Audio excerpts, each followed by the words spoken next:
সুখবর, অবশেষে নড়েচড়ে বসেছেন বাংলাদেশ বিসিবি।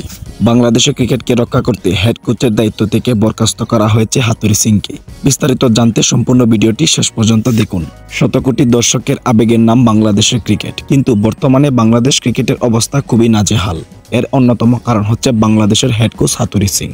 হাতুড়ি সিং দায়িত্বে আসার পর থেকে বাংলাদেশের খেলা আস্তে আস্তে নষ্ট হয়ে যাচ্ছে।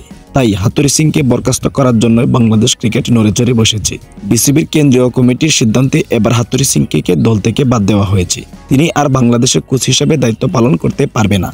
কেননা টি-20 বিশ্বকাপে বাংলাদেশ দল যে ব্যর্থতার পরিচয় দিয়েছে, তার পিছনে সবচেয়ে বড় অবদান হচ্ছে হাতুড়ি সিংয়ের। তিনি যদি বাংলাদেশ দলে বাজে ব্যাটার এবং অফ-রান ব্যাটার সিলেক্ট না করত, তাহলে হয়তো বাংলাদেশ খেলাটিতে জয়লাভ করতে পারত। এর পিছনে অন্যতম কারণ হচ্ছে কারণ তিনি তার স্বজনপ্রীতিতে লিটন দাস এবং সৌম্য সরকারকে দলে সুযোগ দিয়েছে। বোর্ড সভাপতির মত থাকার পরেও মেহেদী হাসান মিরাজ এবং তামিম ইকবালকে জাতীয় দলে সুযোগ দেওয়া হয়নি, যার জন্যই বাংলাদেশ ক্রিকেটের এমন নাজেহাল অবস্থা। যেহেতু সামনে আসন্ন চ্যাম্পিয়ন ট্রফি, সেখানে হাতুড়ি সিংকে বাদ দিয়ে বাংলাদেশের দল সাজানো হবে। বাংলাদেশের নতুন কোচ হিসেবে যুক্ত হতে পারে সালাউদ্দিন কিংবা আরও অভিজ্ঞতা সম্পন্ন কোনো কোচ। কারণ হাতুড়ি সিংয়ের উপর আর ভরসা করতে পারছে না বাংলাদেশের ক্রিকেট বিসিবি থেকে এমন সিদ্ধান্ত নেওয়াতে কে খুশি হয়েছেন, তারা অবশ্যই কমেন্ট বক্সে আপনাদের মতামত জানিয়ে যাবেন।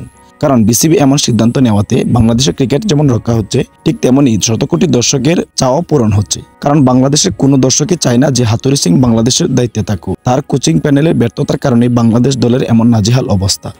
কারণ তিনি ভালো ব্যাটারদের মূল্যায়ন না করে স্বজনপ্রীতির কারণে তার দলে সুযোগ দেয় তার পছন্দের লোকদের। বিশেষ করে এই স্বজনপ্রীতির জন্য বাংলাদেশ ক্রিকেট আস্তে আস্তে নষ্ট হয়ে যাচ্ছে। তিনি এক তন্ত্র চালু করে দিয়েছিল বাংলাদেশ দলে।